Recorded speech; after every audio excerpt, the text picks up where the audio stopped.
Hello, you're listening to Me and Paranormal You with your host, Ryan Singer. Because it's more fun to believe.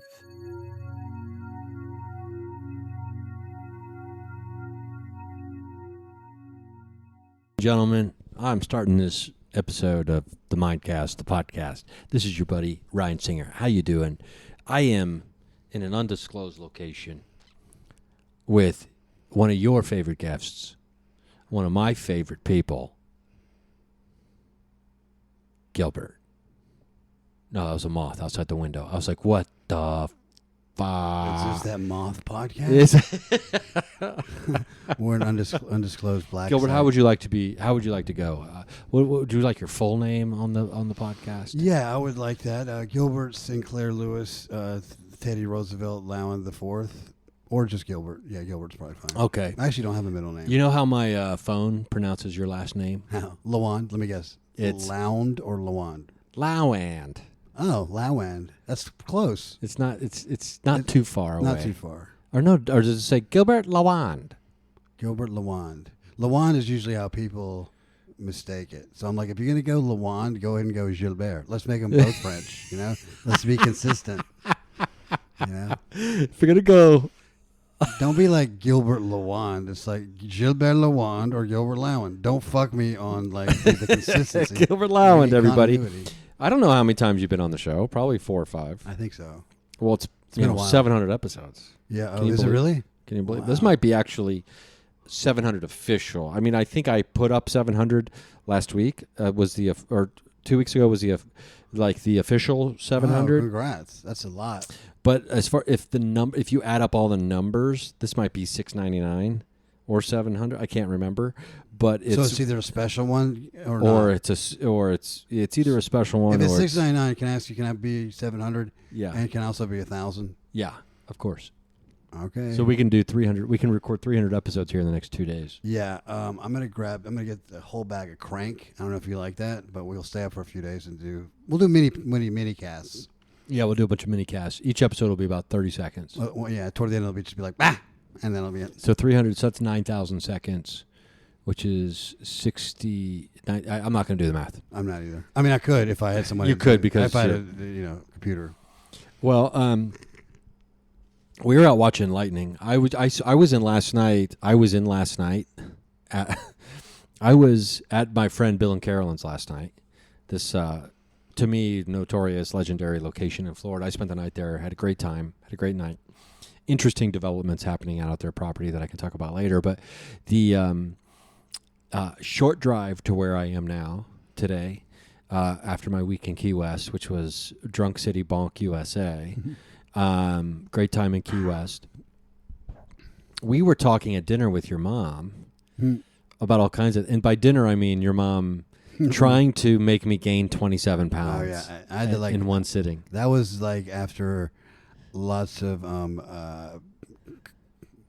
calling back of like sending rejecting so many different things to like for her to bring out. Like she already had kebabs and like fillets. I'm like, let's just do the big thing that you already cooked. She's like, She's great. Yeah, she loves to cook and feed. Yeah, and this is a really cool area. It's really beautiful. I've never been here. It's gorgeous here. I love it. I love places that are warm and hot. And beautiful and gorgeous and like lush with trees and stuff. And I think this place has got all that stuff. I'm curious because we got into a conversation about history and, specifically the typical lack of, American people's understanding of world history.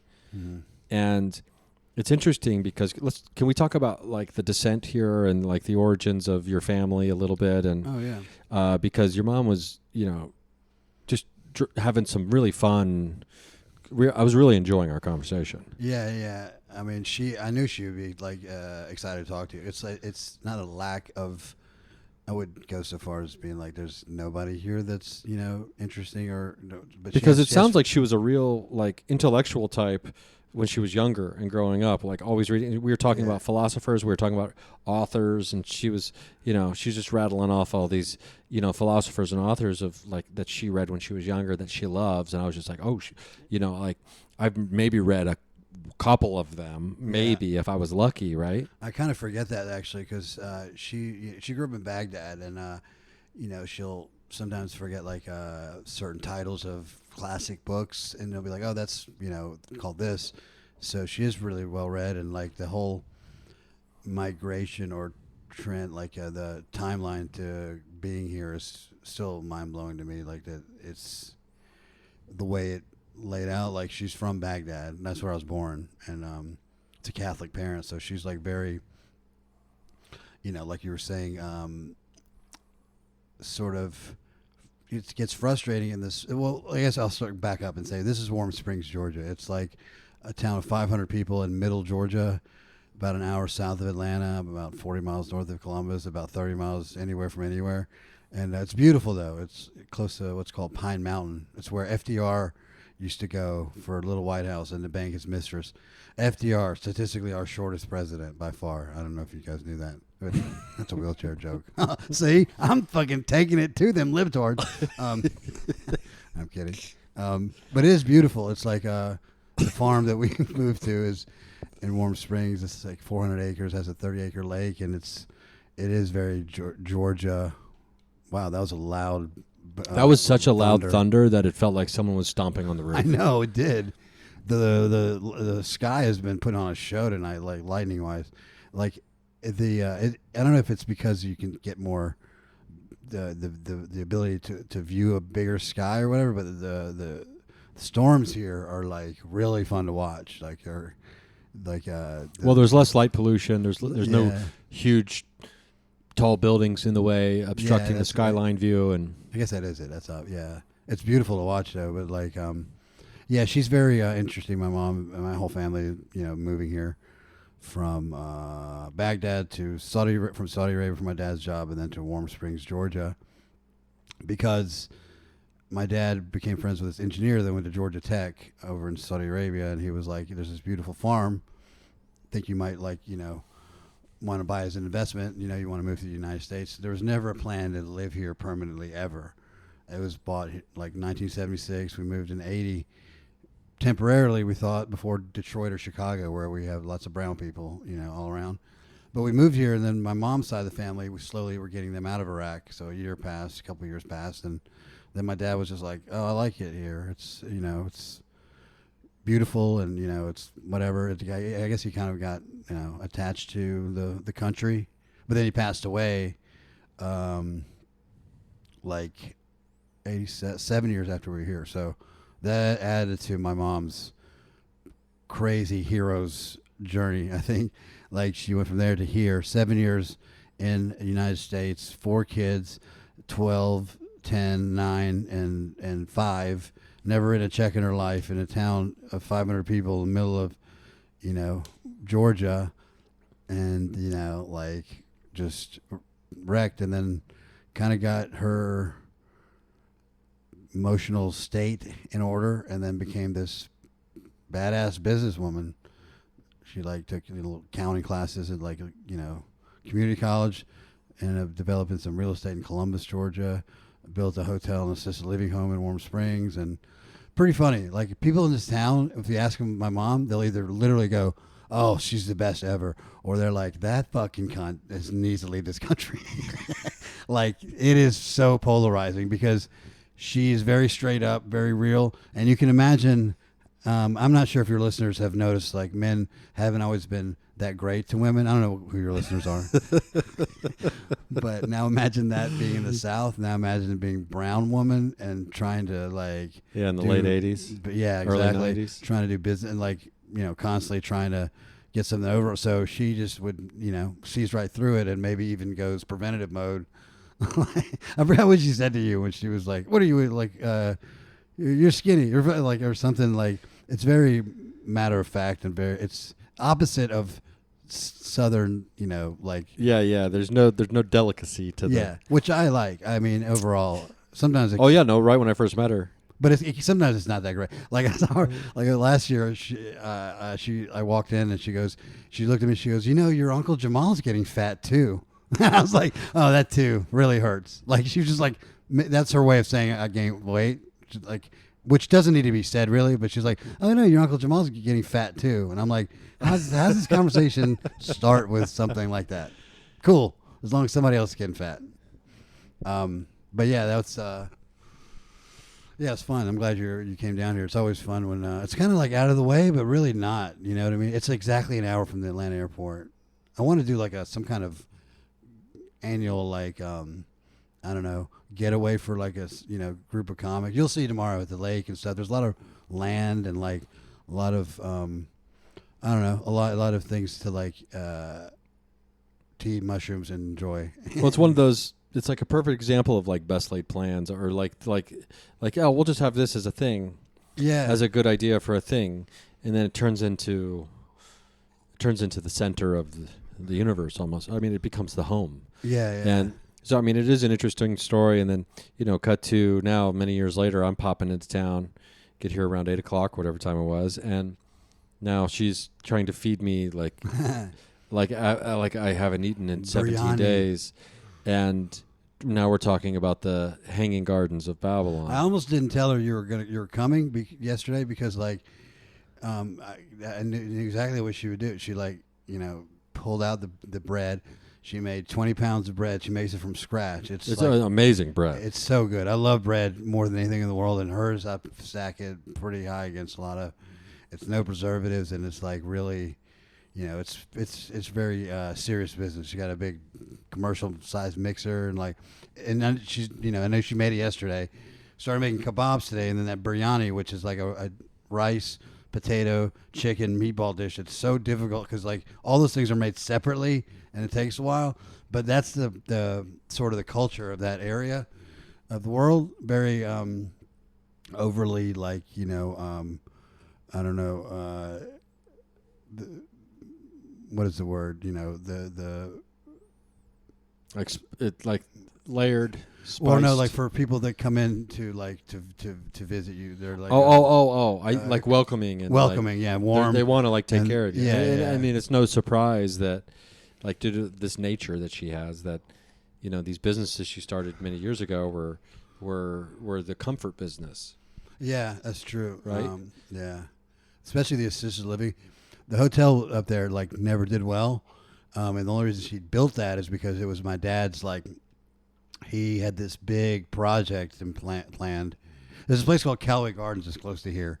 It's like sort of a resort type of thing in Pine Mountain. It's got like all these chalets and like whatever. It's like a destination type vacation place, and he wanted to do that on this property that we had on top of Pine Mountain, and he bought this land, and it was like this old hotel that had just the first level still there in cinder block, and it had been there for 15 years. And everybody had legends about like the people that went like took off, like the bank, and like so like hotel was going to be built there. And then feasibility study said it wasn't going to do well, but my mom's like, no, I'm going to do it because he won, and it just never did well. And then talking about I got to tell you, when I drove into town, and I drive by this beautiful. It's crazy. Best Western. It's $300 a night, and that guy does not give a shit about renting it. I drove by it and I was like, it caught my eye and actually had these thoughts. It's beautiful. I was like, this is a really nice, gorgeous hotel, quite literally smack dab in the middle of nowhere. Yeah. And I'm like, am I underestimating the tourist draw of FDR Little White House and the Pine Mountain State Park? And I was like, because this is, but then I thought, what's going on around here? Yeah, that's the better direction. Where there's a hotel this nice in the middle of nowhere. Like what's going on over at this little White House? That's more that's actually a legit direction to go with the mindset or thought process, because it's an Indian guy, a really great guy who has several businesses and truly does not give a fuck about the parking lot being empty. I mean, $300 a night, is not a good rate for this area at all. But he like will have just a few people staying there, and it's some kind of deal. I'm not saying it's under like sinister, but when we sold it, like a tornado hit that property about 8 years ago, and it was insane. Like we were all here, me and my sisters were up there at the hotel, and they were like, it's going to hit Warm Springs in like 5 minutes. So I was like, I guess I'm going to be the one that goes back to the house to my mom. They stayed there. The tornado tore through Warm Springs. I saw it from here, but it hit the hotel and the assisted living home, and like amazing, no one died or whatever. And it was the craziest example of like how piece of shit insurance companies are. So the insurance company, my mom, like I said, the hotel didn't do very well. So at a certain point, she'd refinance it. She had to put the farm up as collateral, like where, totally secured situation for the bank, right? 400-acre farm. If it doesn't, so, but never been late on a mortgage payment, never been late on an insurance premium payment, right? So when that kind of thing happens, the insurance company starts talking about the settlement. But what they do is they give you an outlet, an outlay of money to go ahead and start cleaning up, start doing it, and then they argue about like what the final what is. What the bank said is like everything's coming to us, and we're not going to send $1 out until we know we have enough money to open this hotel again. So long story short, they get to the end. The bank says, the insurance company goes, yeah, this is the final settlement. This makes you whole. The bank's like, that's not enough. Those two situations are mutually exclusive. One of you is wrong. Like, this is not enough. This is enough. So the bank did is they took the money they had, they applied it against the loan, made my mom foreclose on that property because like they were like, yeah, we can because we have the farm, So like that's how we sold. They put the squeeze on. Yeah, like completely, like did what they could do, even though they didn't have to. But we sold that like property eventually for like $100,000 because it was in dilapidated, like it was in bad shape. We had to get rid of it before it became a liability.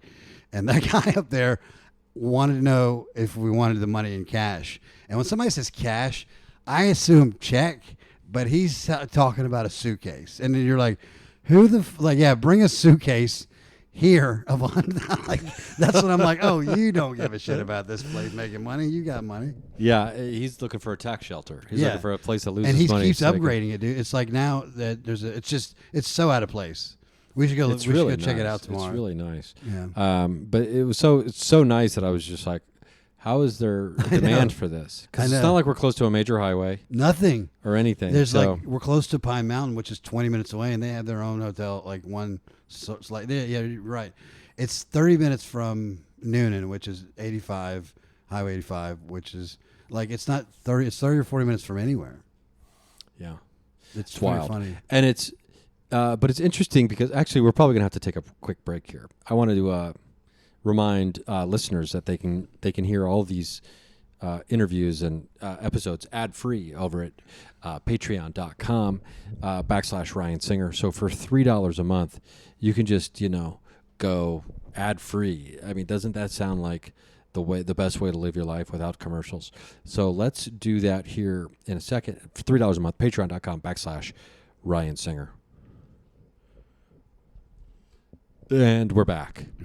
So I think Gilbert was getting ready to say something to me off mic. And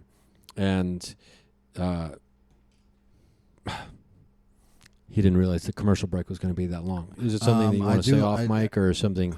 Or is that short? The commercial break was literally like when I'm recording the commercial break, we pause for 2 seconds and then keep talking. Well, don't give him what's Don't behind give away the curtain magic right now. Come on. And you should sign up for it. Ad free everything.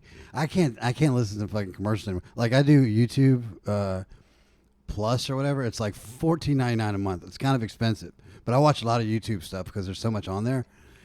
I hate commercials so much now. It just drives me insane. It's like a world where, like, it's just a world. Well, when you realize that the entire entertainment industry is based on a foundation of commercial money. Totally, yeah. It becomes kind of sad and depressing. Like, oh, I wanted to be an actor. I wanted to express art and craft. And then you're like, it's all paid through. But then I'm like, I'm looking for a world where it doesn't exist, not just my world, because then, like, I'll promote shows. I have a festival that I produce, and I'm like, we got to get in there and get some Facebook ads. I'm like doing it to somebody else, but I'm like, yeah, but that's trying to get my sales, so it's fine. If I'm bothering someone but else. it's different for me because I'm me. Exactly. Well, we were talking about like just the we were talking about like the invasion of Iraq and the desolation of the country and specifically the Baghdad Museum and there's all kinds of crazy theories about running around out there about some people think that the war wasn't even about like it was about terrorism on the surface. That's how they sold the bullshit package. Right. But then some people were like, it's really about oil. But then some people were like, it wasn't even about oil. No, it was about all of these like crazy artifacts that. But we're talking like Indiana Jones type stuff here. Right? I haven't heard a lot of those, but I wouldn't discount anything. Artifacts that were in the Baghdad Museum, and I don't know why I had it in my head that the Baghdad Museum used to be like the Library of Alexandria or whatever. Well, I mean, it's I think is similar to that in a sense that outside of like the British, museums of everybody's stuff. That's what it should be called. Here's our museum of everybody's stuff. Like it was a very.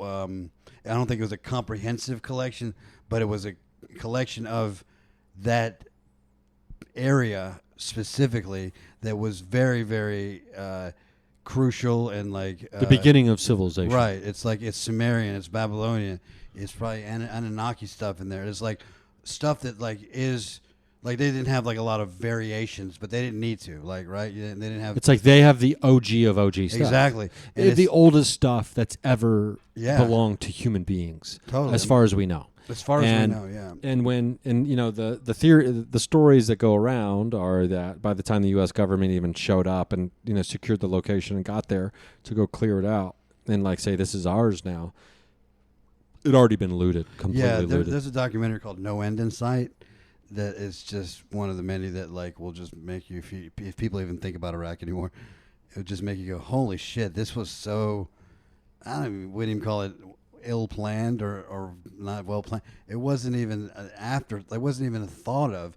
Like they had a guy named Paul Bremer flying to Iraq for the first time in his life, doesn't even speak Arabic, to lead the occupation. And they're like the lady that was there was from some NGO was like, first thing we said was we have to secure the Baghdad museum, and no one not only didn't secure it, they never even went over there. Like they didn't even go over there to see the looting. They were like, it wasn't even like I wouldn't even call it an afterthought. They weren't like even going, yeah, we're not doing that. Or maybe they were part of the looters, but it was not a priority at all, which is so. I don't know what the word is. It's devastatingly sad because it's the history of human civilization and the birth of human civilization, and now these priceless, one of a kind artifacts and examples of and and whether you want to get into the magical. I mean, first like writing exactly the most ancient of all writing tablets and things like that are Zachariah Sitchin. Who has them?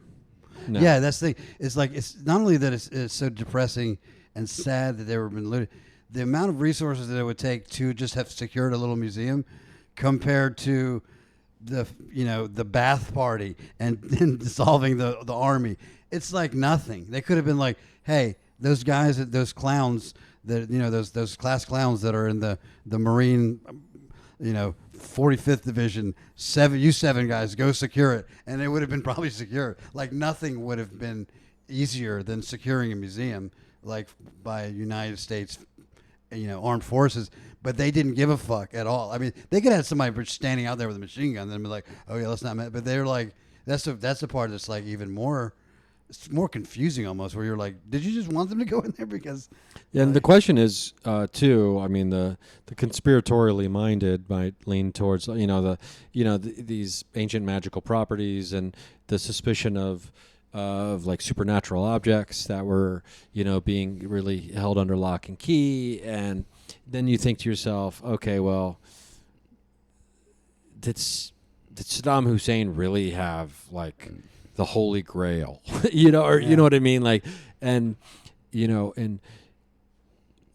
questions like that, right? But inevitably at the end of the day, now you just wonder which probably rich oligarch Yeah. or what super uber rich kind of art collector or whatever has these ancient pieces that could, really benefit humanity as a whole if they were in public museums, so people could actually have a glimpse into the past of the human experience and feel connected to the past and feel connected to the birthplace of who we are. Yeah, and then we'd realize that we're all connected to one another, right? Yeah, it's not even like a beautiful mineral that you can just stare at like gold. It's something that needs to be ingested by a human being's intellect to enjoy. It's not staring at a diamond. You're staring at like this artwork that's like part lion, part human.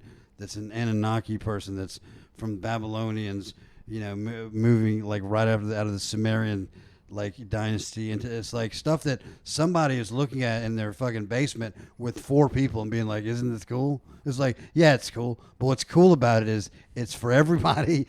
You know what I'm saying? It's different than like having a big bag of cocaine where you're like, all right, this is fun and like we can just enjoy it, us 3. But it's like that. It's such a weird, overly selfish thing to be like, no one else can see this. Yeah, and it's the pinnacle of human achievement when it comes to the selfishness and greed aspect. Yeah, it's not even something you can even market like very easily. You know what I mean? It's like it's somebody who has so much wealth and power and resources that they have literally things that are priceless, and things that are priceless that aren't just like aesthetically beautiful. They're profoundly deep,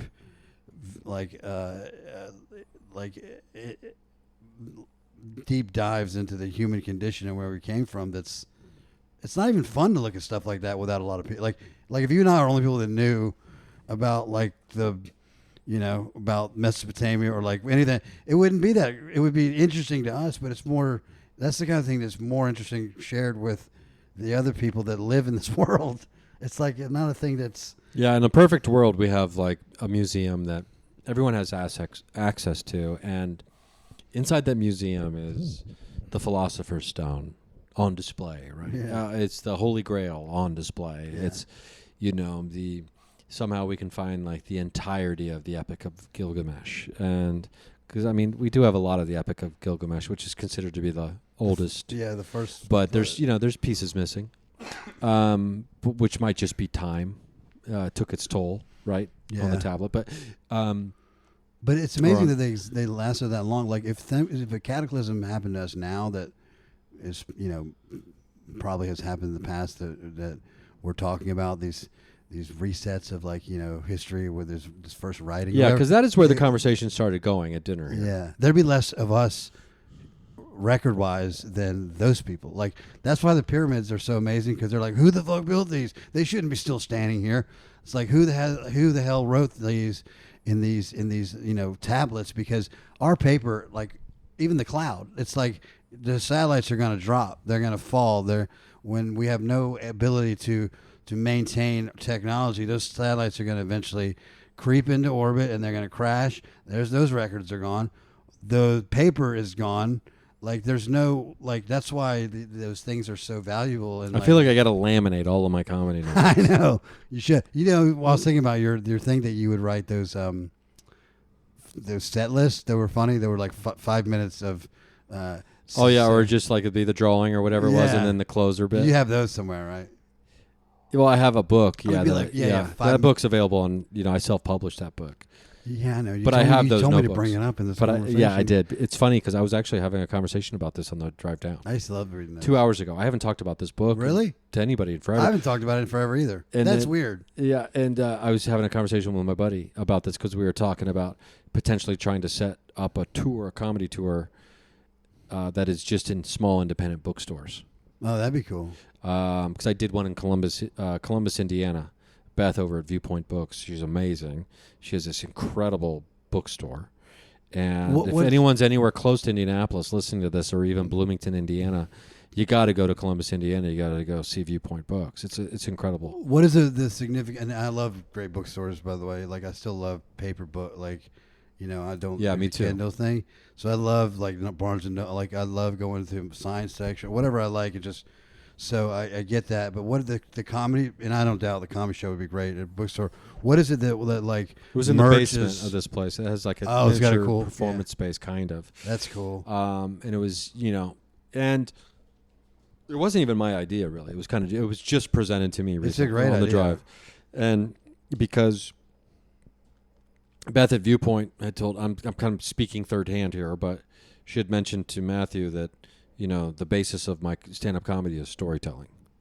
Yeah, for sure. And that's true. That she bookstore thinks, is a good yeah, setting. and so she thinks people who read, she said her idea is that people who read books probably like my comedy more than people who don't. That's what I was trying to get at, because I knew it did match. I just couldn't put my finger on it. You're like the comic who's timeless, where if this was like the 1700s, they'd be like, get that lamp over here. He's about to go on. You know what I mean? Where it's like, and you can tell those stories where you are a storyteller. But that is a good setting for a show. But it is like concerning to me when I think about this stuff, right? And, we think about longevity. We think about, leaving a mark on the world potentially as performers and as artists. And I hoard and I keep every notebook I've ever written in. And I'm like, why am I keeping these? Because this paper will be, it's not like there's going to be a, Ryan Singer library someday. We have this weird longing for a legacy. Legacy. That is a fictitious, weird thing in our brain that like makes us okay with dying. I think there's like, and part of the legacy is, especially if you don't have children, right? Like you pass on, like the people will always be able to watch the special. It's like this book that I keep trying to read, called The Denial of Death by Ernest Becker, and it's about that. It's about people like the heroes thing, like, oh, he went to war, he died a hero, and he will live on forever. It's like he's not going to live on any more than the dude who, died like masturbating with a belt around his and it's sad to say, but like it's true, because. Yeah, I mean, and I use this example way too much, but for me, it's the most clear example of the lack of true legacy in the world. And it's that Paul McCartney was on the cover of Rolling Stone, I think 5 years ago, with Taylor Swift. And every person under the age of 25 years old was like, who's the old guy? The internet was ablaze with, who's the old guy with Taylor Swift? And he's still alive. And it's like, that's Paul McCartney, and that's Taylor Stupid. It's like not Taylor Stupid Swift, but I mean, I got a whole thing about Taylor Swift just because her family and how her career started. And not to say she's not talented. She's incredibly talented. I don't even know if she's talented. I refuse to listen to anything, but I do like her because of what I do know just about her living in Nashville, being a lefty that's like pissing off all these rednecks. Yeah, I have nothing against Taylor Swift other than she donates money, the nepotism that's launched her career. Oh, see, I don't know anything about it. I just. But there's absolutely no denying. I'm positive with how her music, talented so and how talented she is. Yeah, because you could have the most connected parents and everything, but if you've got no skill and you've got no talent, you're not going to go very far. And you're also not going to be prolific. Like she's again, quite prolific. I mean, she cranks out stuff, and like people love it. She's the modern day like as a comedian. I have respect Barbra for that Streisand, in general. essentially. Like when somebody's always working, and also writing their own stuff. I assume, like and singing in person. That's where I am with like how fucked up music is. We're like whoa, look at this production. His mouth is moving the same time his song's like. It's like I just like music. And she's going to be one of those people who, when she dies, hopefully a long time from now, she will be one of like the icons of icons. I think she already kind of is. No, but I mean she's an icon now. Oh, but what I'm saying is she's going to be one of the all-time seminal, icons. Yeah. Like Marilyn Monroe's an all-time icon, right? Barbra Streisand's an all-time icon. Yeah. She's still alive, but you know what I mean, right? Yeah, I know what you mean. Like when she dies, the world will, right. The random number generators that Dr. Roger Nelson runs in the Global Michael Consciousness Project like will go off. What will? There will be the random. The random number generator in the Global Consciousness Project. I haven't thought about that. The random in a while. number generators that measure consciousness around the world. They will go off. Blips. There will be like Princess Di. They blipped when Princess Di's funeral was happening. When Taylor Swift dies, hopefully 50 or more years from now, I don't know how old she is. She's probably in her 30s. So hopefully she has a long life. But what I'm saying is the It'll random go number off, it'll go generators off. are going to go fucking bonkers. Yeah, they're gonna. She's going to be she's like an Elvis goddamn icon by the time she dies. So it'll be gravity waves of like of. Lots of people will be sad, and for good reason, because of the joy they brought. That was brought into their life through her music. Yeah. So I don't begrudge her that at all, and I don't hate Taylor Swift, and I've heard her songs, and they're great. She's so gigantic, dude. Like, I didn't realize she came to Atlanta, sold out Mercedes-Benz like 3 shows in a row, and the tickets were like through the roof. She made the city of Cincinnati almost $100 million in 2 nights. And she bought 190,000 meals for homeless people, like the last day. And she And just I know gave that's all of her probably- truck drivers a $100,000 bonus. Really? All 72 of her truck drivers. It took 72 70 semi-trucks. See, I heard that number, and I had to look again. I was like, that's fucking crazy. That is, but I believe it because it's a. I don't know if my buddy. I wonder if I got to hit up my buddy Sid, who's been on the show.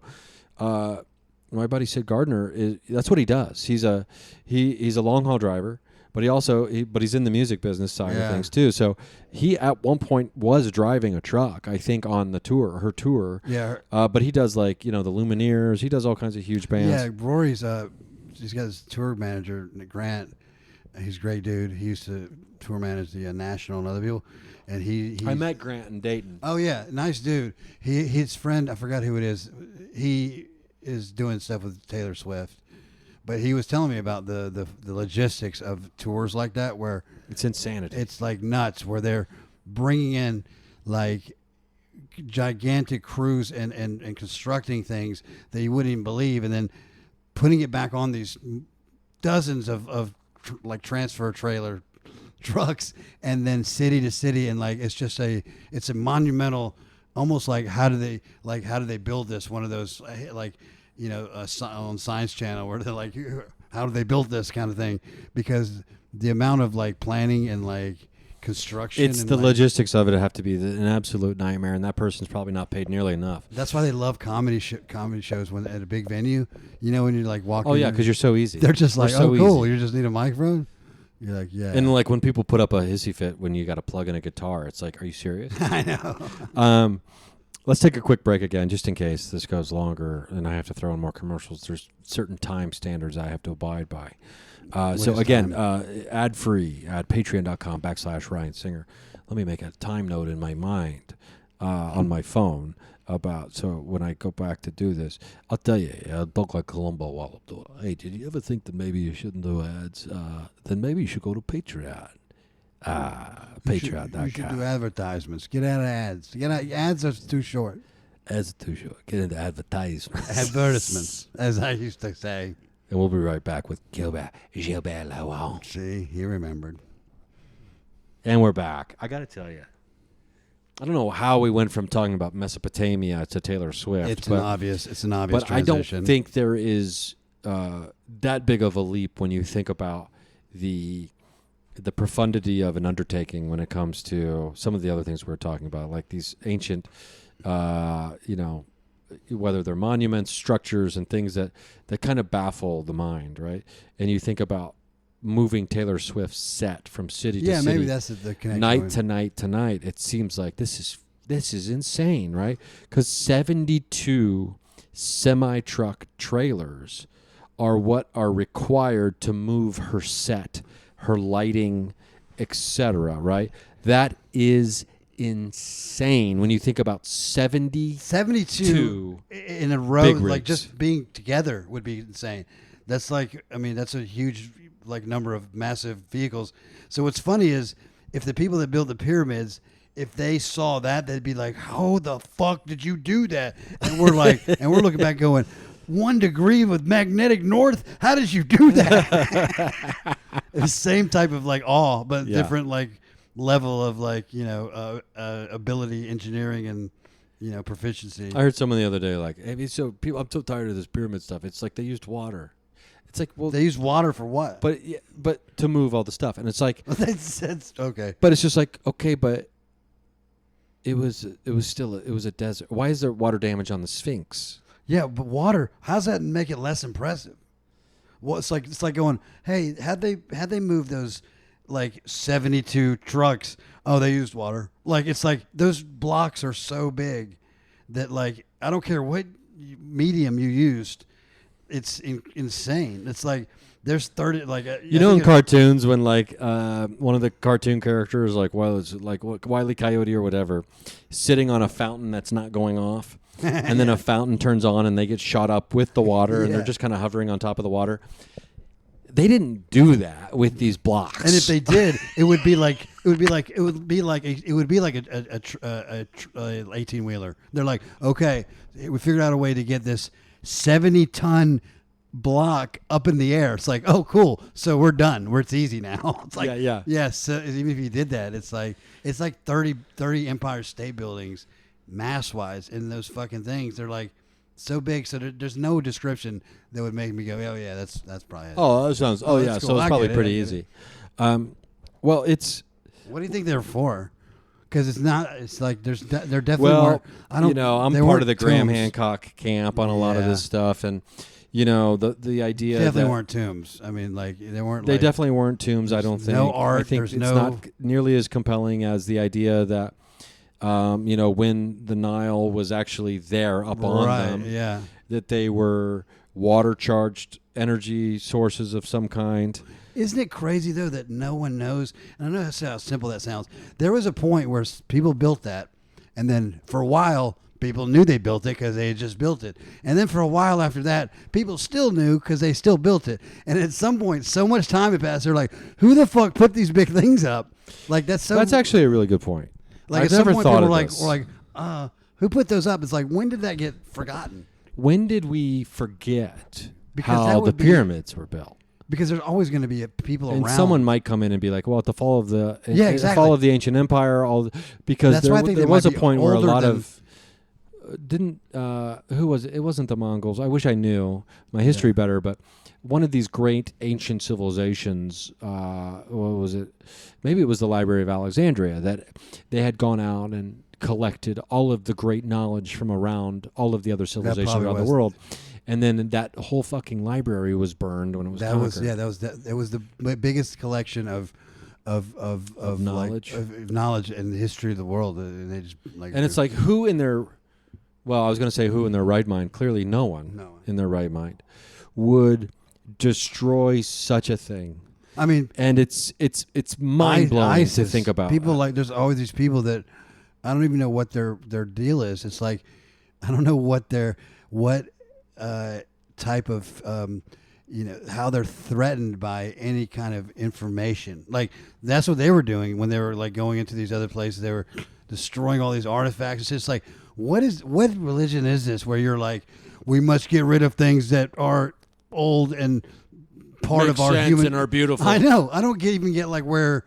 I mean, you can justify. You're trying to erase a person's history. So they have nothing to rely on in the past. I guess so. In a couple generations now, your story that you've forced them to believe. That's right. You're right. Now becomes like, well, this is the way it's always been. That's the only thing. So they're it's about control. The one narrative. It's control. But even when you're doing that, you're like, I know that I'm doing this wrong. You know what I mean? And you have no conscience, and you're a psychopath. Yeah. And it's an unforgivable act. It and is. People who want to ban books nowadays are falling into this mentality, and they don't realize it, and they think because they're zealots, and they become zealots, and they don't realize that's the thing about a zealot. A zealot doesn't think they're a zealot. Of course not. They think they're a rational person. They think they're a rational person. And you're an evil, crazy person for thinking that they're a zealot. They think they're a rational person who, at worst, means justify the ends. At best, completely altruistic. But they don't think they're zealot. They're just like a hipster doesn't think he's a hipster, just like a racist mostly doesn't think he's a racist. It's like a label that people aren't self-aware of. You're like, you know what? I'm a zealot. That's funny. I'm a zealot. What I wanted to be when I grew up? When I grow up, you know what I want to be? I want to be a zealot. I used to be. I want to be blinded by a faith in something that I have no control over that's been taught to me. I heard ignorance is bliss, and you know what I like bliss. And bliss is bliss. I like words that start with Z. And I think it was Joseph Campbell who said, find your bliss stations. And ignorance is bliss. So what Joseph Campbell really was saying was, find your ignorance station. I think he and- said that to and Luke Skywalker. Check in with that and chase. That's what Skywalker's whole message was. You know, Joseph Campbell stole my whole hero's journey thing. People don't know that. I'm gonna go with those outlandish lies. I tell you what, that whole hero's journey, That whole that thing. whole Odyssey thing. I was thinking that before I was even born, and he just totally ripped it from I was like, my I'm gonna go on a prenatal journey. consciousness. Prenatal. my prenatal consciousness. Yeah. Remote viewing. I remember watching you come out of your mom's vagina remotely. Remotely. How did you use your remote viewing abilities? Oh, dude, I'll just find one of my friends' moms that I'm attracted to, and I'm like, let's go to their birth. Yeah, I'm weird. Okay, I'm a zealot. Call me a zealot. Call me a zealot if you want to. I was driving in today, and it said, I saw a sign. I think it was once I got into Georgia, and I was just like, God, don't be so obvious, Georgia. What did it say? It just said, that was a really loud. That was a nice. Dude, that was a nice. The thunder. lighting behind like the window. It's so crazy. Oh yeah, I've seen it the like fuck sparkling out of off you this whole tonight. time behind you too. I'm gonna scare you so bad. But it was like, these are things we don't joke about. I know. I'm kidding. Go ahead. There was a sign on the highway that said, "Speed is detected by detection devices." No way. Did it say that? Yeah, It's like speed detected by detection devices, and I was like, "Oh, you don't say." remember you. You mean a device that, it's like you might as well put up a sign that says speed is detected by device that does not detect speed. Yeah. Like, obviously, it's a detection device if it's detecting Exactly. speed. Remember in the definition, use the word that you're trying to describe in the definition. Yeah, tasty food is tasty because it's tasty. Dude, tasty food is delicious. That's why it's tasty. That's according to zealots. Damn it. What is it? Zagat? The Zagat guide? Yeah, Zagat's There should be a zealot. Zealot. Zagat's Guide to Zealots. I tell you what, this dude, at first, I was like, is he a zealot? Because that Z is a lowercase z. And then all of a sudden, this dude was like, what's his name? The guy that went down to the Congo and like had a mass suicide. What is that guy's name? Jim Jones. Jim Jones. Dude, I mean. Was that Jim Jones? Yeah. Yeah. I don't know why I got off on that, but like people believing stuff is just so crazy. Like, Well, I mean, yeah. I mean, how charismatic do you have to be, though, to be like, dude, all these motherfuckers do everything I say. Because why? Give me that microphone real quick. It's like, that's pretty cool. From a comedian standpoint. That's pretty cool. And, I mean, we've talked about this before about how, of course, being some kind of religious leader is amazing because there's not a We're more so hungry there's for not it. a more captive audience than Right. one that thinks that the fate of their eternal soul rests on paying attention to you. Right. And now, if we had that as a comedian with our audience, we would have the most incredible shows all the I time. know. If they were like, oh my God, I don't laugh really at want these jokes, I will to go be to hell. funny. That way I can live forever. I mean, I have existential dread, so these dick jokes really, really get me to sleep Mm-hmm. at night. Like that's what their religious like beliefs. It's like it's way higher. Like it's ramped up. Their belief. They're not like. Of course, I would almost love to be in a cult, or I'd love to be super religious. I envy those people that are like, it's all gonna be great. It's like, no, it's not. I don't know. Is it? I mean, to have such a steadfast belief in something, I know. is obviously something Evolutionary. that has an attraction. And I would argue that having a steadfast belief and not getting sucked into a religion Yeah. counts in a certain way. True. I mean, I don't want It's to just less speak institutional. for you, but you and I are the same in that way. And, I don't think, I'm not an atheist, Yeah. but I am steadfast in thinking that I will never be part of an organized religion again. And that's a steadfast belief that I hold on to that gives me hope. Yeah. But that's not to say that I won't. I mean, because I could see myself, I can see you leading one. I could, Leading one. It seems like a lot Get to in be on shape. all the time. I'm not a Get your jawlines you know how back, we have dude? comedians who always have to be on. Yeah. They're always on. That's what you have to be, I guess. You have to be always on. You if you're never a have. religion. You can't be like. You can't get be away on. from him. Not having a good day. Yes, I'm your Messiah. Get out of here. You hear those stories about celebrities like This celebrity's so great. And then someone's like, well, my cousin John said he met him at a Burger King once, and he was a real asshole. I was like, at Burger King? What? He didn't get his order right, and somebody was yelling at him, and he was rude? Imagine being a religious leader and being like, oh, he will help you find enlightenment. Oh, well, my cousin John the inner circle. Ran into Papa Baba at a Burger King once. And he had his way with my sister. Which is usually what happens. Yeah, exactly. That's why they have their inner circle, where they can have little filters of yeah, exactly. Yeah, it seems like to me, I mean, I think anyone who's ever I've been fascinated with cults and the behavior of cult leaders and the people who join them. And I have a very close friend who was in a cult for a while. And she is one of the most intelligent people I've ever met. She's the smartest person anyone what kind of cult would ever was meet.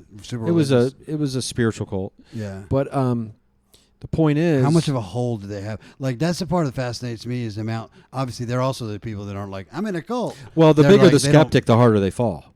Yeah. So, and one of the things about a cult leader is they have to, one of the defining attributes of a cult leader, of any cult leader, regardless of what they are, what flavor they are, they have to perform some kind of miracle in the eyes of their followers.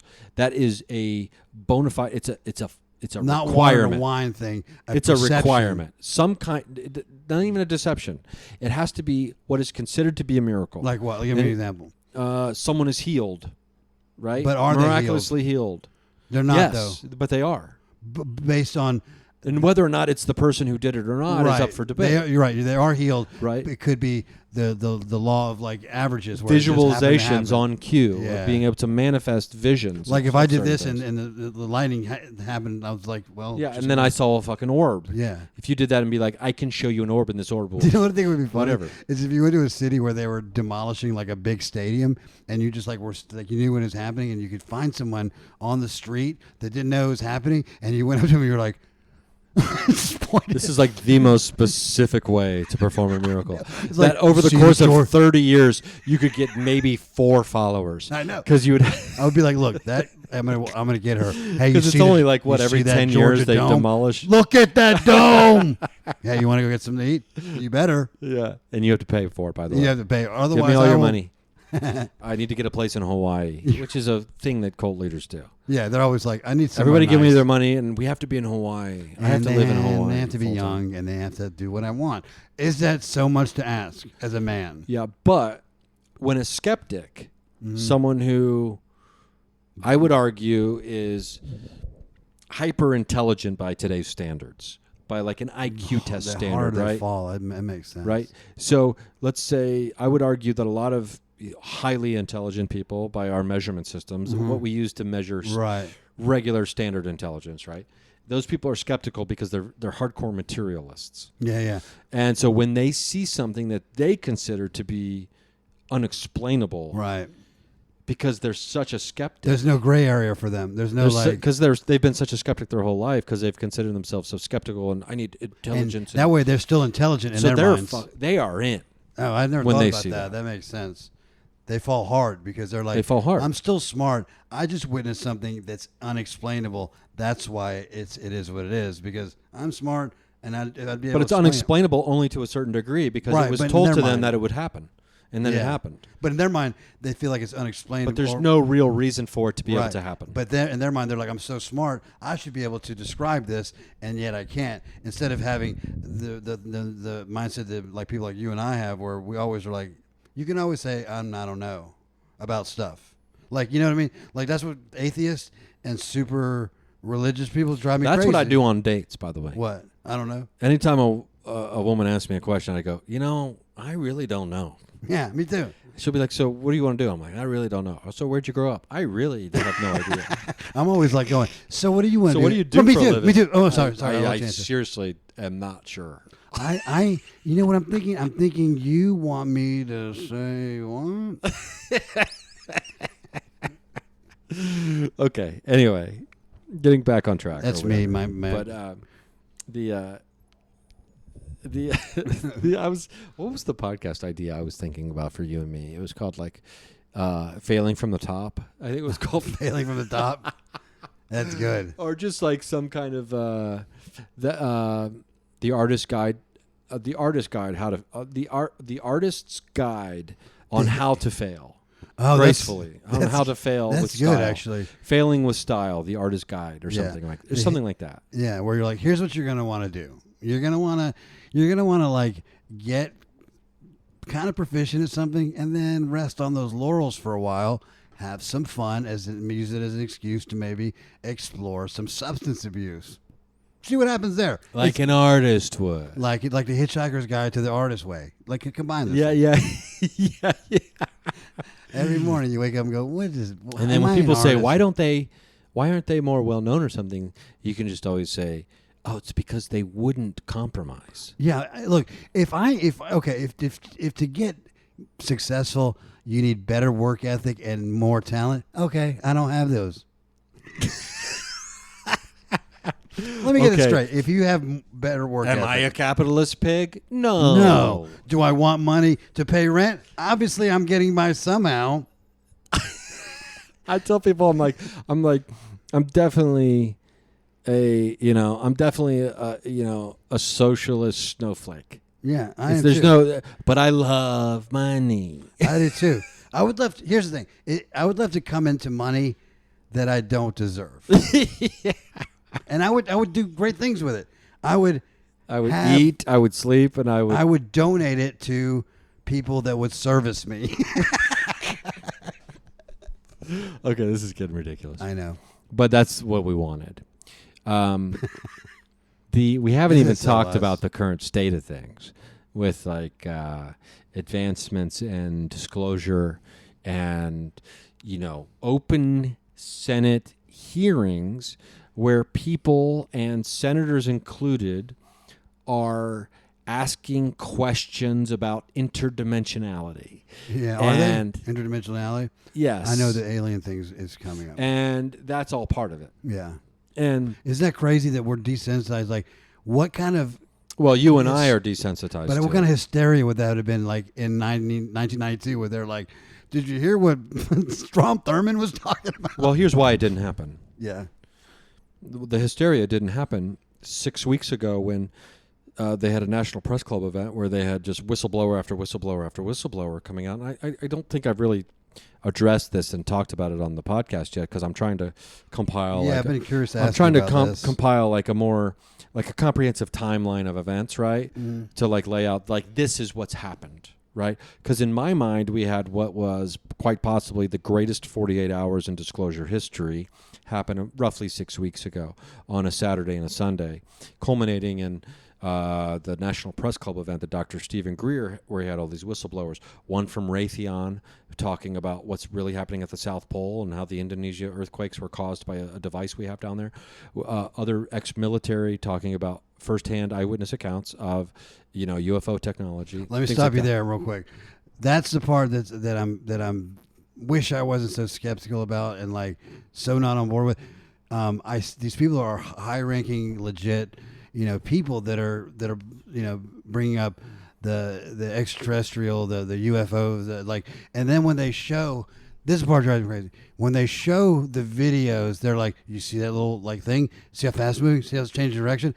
Do you want to see my iPhone 4K and what I can capture? I mean, just fucking show it. Stop showing me your anti-military, your anti aircraft,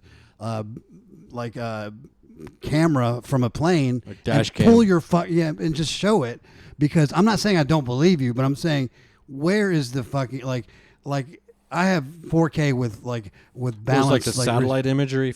Or anything. You're talking about? The people that are blowing the whistle, from what I've seen, they're like, yeah, I saw it every day for 6 months. Well, these things aren't built to capture this kind of movement in devices. Or but at a certain point, wouldn't you just be wouldn't it be something more grain, less than the well, grain? I mean, it's an interesting point you raise. And I'm not saying, but I don't what like I will this say, about me what I will say about that Uh-huh. is, if you go back and watch, you can watch. It's on YouTube. The 3-hour thing is still on YouTube. It's got just under 2 million views now. But some of these people are trembling as they're speaking publicly for the first time. And I'm not saying they're not being honest either. But what's interesting is, I believe that precipitated the hearing that happened roughly 6 weeks later, right? Because they'd all turned in sworn affidavits to the Senate Intelligence Committee about the exact same thing they were talking about, the live press club event. And they turned those in previously, before they even started talking. So, and then that made people start asking questions in the Senate and Congress, being like, what the hell? You gave us a 7-page report 2 years ago that was supposedly everything you got on UFOs and UAPs. 7 pages you could wipe your ass with it. That's how worthless it was. But, and so now it's an issue about money. That's all they care about, which is the reason it's, I can never remember who the criminals are. There are famous criminals. One of them was a gangster who the FBI couldn't get him. The police couldn't get him. Does it follow the money? The DEA could get him, but the IRS did get them. Oh, yeah. Al Capone. Al Capone. Yeah. Got busted by the IRS. This is exactly the same thing that's going to happen with these black ops, secret money, general contractors for the government who are running these secret space programs, who have all this stuff. Because one of the Congress or the senators said during this statement, and this was I enjoyed this. It resonated with me because I sell baseball cards on eBay. Oh, yeah. He said, so you're telling me an American citizen could sell $600 worth of something on eBay, and they have to fill out a form to send to the federal government. Yeah. And we are missing billions, trillions of dollars. And there's no paper trail. Paper trail, where its origin, where it went, where it So that's what they're honed in on, right? Oh, okay. So this is what they're honed in on. I got you. And that will lead to answers. And then they asked about, can you give us a list of witnesses? And the guys, one of the whistleblowers says, I would be happy to provide you that in a skiff. After this, I can't do it publicly. What's a skiff? Like a boat? Yeah, it's like we have to go out into a boat in the middle of the ocean, and I can whisper into your ear. I can whisper into your ear right? 4 names. A lot of stuff. It's a soundproof, totally secure thing where you can talk to someone about anything, right? No one can hear you. No one can surveil you or whatever. I don't know what this. It's an acronym for something, right? Yeah. Probably, but because everything in the government's an acronym. Faraday cage. We'll go to the skiff and to a TSAC and have a RAM log. They're like, what's SCIF stand for? It stands for Secure Communication something is what the SC is probably. Yeah. We can figure it out. But anyway, he says, I'd be happy to give you a list in a skiff after this of hostile and non-hostile witnesses. Hostile? Meaning people who won't want to fucking talk to you, and they'll be really upset that you're coming to them and asking them questions. Why? Okay, why? Because one of two reasons, right? Because one of them is they truly believe, like, in the establishment, we shouldn't get this out there, or as part of it, because they're doing illegal shit. Oh, okay. They're doing stuff that would be classified as treason. Like what? They're taking taxpayer money and they are illegally using it. And they are covering it up by saying they might be doing something else, right? They're lying to Congress and the Senate. What are they doing with it, though? They're using it for these secret space programs where they're reverse engineering and building spacecraft and other weaponry and technology. Okay, I'm on board with that. So, and they obviously can't say the truth on that because why? Because they've stolen the money, and that technology needs to be secret still, right? Like, or not? No, according to them, it has to be the but not according to anybody else. I got you. They are operating. They're exaggerating. They are operating without the government knowing what they're doing, and they're exaggerating the reaction that the general public will have to this type of being or discovery. In order to cover up what they're doing. They just want to run illegal shit. What they're doing is they're doing their own little thing. They're like, if you asked let's say, this is the most basic. This is the most basic way to say it. You ask for anybody listening, you ask your mom and dad to borrow $100 because you need school supplies. You use $2 to buy school supplies, and you use $98 to buy drugs. Okay, is this specifically geared toward me? No. Sorry, I was kidding. But basically what I'm saying, they're stealing money from the government and then lying about it. And it's the best place to do it. The accountability is just mind-blowing since decades where they're just like... Agreed. Right? So I'm going to look... You have to tell me which hearing, because I'll send you the link right after this. I'll post the link in the notes of this show in case anyone hasn't seen the National Press Club event. You can watch. It's 3 hours long. It's long. It's a lot. Yeah. And then you can watch the hearing later, which is probably on YouTube as well. I watched it on like C-SPAN on YouTube or something. I was watching some of it with I got my dad to watch some of it with me when I was in Dayton, Ohio, like a week and a half, 2 weeks ago, whenever it was. And he was just kind of like, what? And I was like, yeah, this is crazy. Some of the people politicized it, as they do, because they're douchebags. Right. From both sides. God, that happens. Like there's like a group or a function of certain people that are like, what's going on? Okay, let's go. They're trolls. We're They're going to go ahead and elected say trolls. it's for That's all they reasons. are. They're elected Like, trolls. We're going to call this political. Like they're just elected trolls. That's all they are. Like the Trump stuff, where they're like, this is just like a witch hunt. It's like, you don't hear that recording of like, let's find 11,000 votes. You know what I mean? Like, but yeah. I know but that's the worst part of this whole thing about disclosure. I had a conversation with someone not too long ago, and they're like, you don't want to hear this, but it's because of Trump that this is all happening. And I was like, what? I go, it's because of doctor's disclosure. Oh no, I'm saying what? Like that's crazy. Yeah, and so I'm like, no, it's because of, in large part because of Dr. Stephen Greer, who for 35 plus years has been organizing and collecting whistleblowers and people through the Disclosure Project. And this is what he says to me. Nah, Greer's a government shill.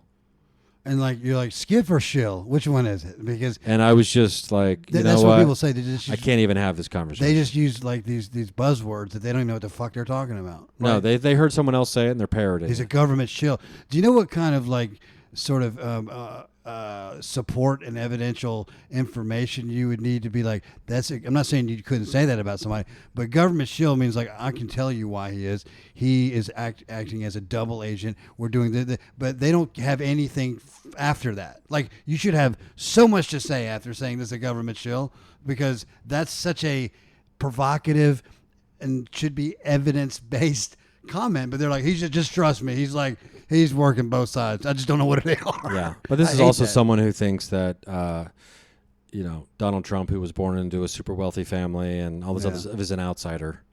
I know. For the whole thing. He's an outsider. So, okay. And he was chosen by this group of freedom fighters to take down the cabal, the QAnon bullshit.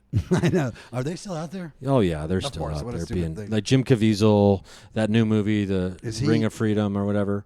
They're promoting he's one of those adrenochrome, like people are doing child sex trafficking for like to drink their adrenal gland chemicals. Yeah. It's like, okay, it's QAnon shit. Again, it's like, okay, you know what? Why don't you have a fucking video of it? And I know I keep saying it like it's oversimplified. People are splitting babies in half, drinking the blood before the baby dies. The third eye opens up, and then the reptilians that come from the moon are able to let themselves be known so you can go work for BlackRock. I don't know what the fuck you're talking about, but here's the thing. Show me a video of that video. Why can't you show me a video of it? If it's happening everywhere? That's the concise way to say it. Gilbert, we did it. We did? Yeah. So, Gilbert, are we promoting something for you or what? Oh, yeah. So, I'm going to be running for comptroller of comedy soon. Let's see. I'll be... go to my Instagram. It's at Gilbert Lawand. Tomorrow. I'm not sure when you're going to... This might come out tomorrow. Maybe it will. So whenever this comes out or whenever you get a chance, it should be up. I'm doing a little mini tour with James Adomian in the Southeast. Going to do some fun places, Birmingham, Atlanta, Chattanooga. Is he doing an RFK Jr. impersonation? Yeah, that's amazing. And like, I didn't even know, like when you watch RFK Jr., you're like, oh, that guy seems quirky. And then you watch James and you're like, oh, he sees all the stuff that I don't even see. I got to look more into some of this stuff because he's his connections to anti-Semitism are a little discouraging. They're weird. It's also is it his dad that was RFK or is he's also like an anti-vaxxer and he's all that shit, right? RFK. I wouldn't be surprised if he's like, and Sandy Hook never happened. Yeah, I forgot the one that I saw that it wasn't that, but it was something as like ridiculous that I can't remember what it was. But yeah, that guy is out there. Like but his impression of him is dead on. His impression is dead on because I've only heard a little bit of it, but I've only heard a little bit of RFK Jr. But it's I'm not going to say anything necessarily more than I've said, just because I don't know enough to like be like I don't like it or I love this guy or I'm not on board with. Right. Yeah. I'm leaning towards not being on board with this guy at all.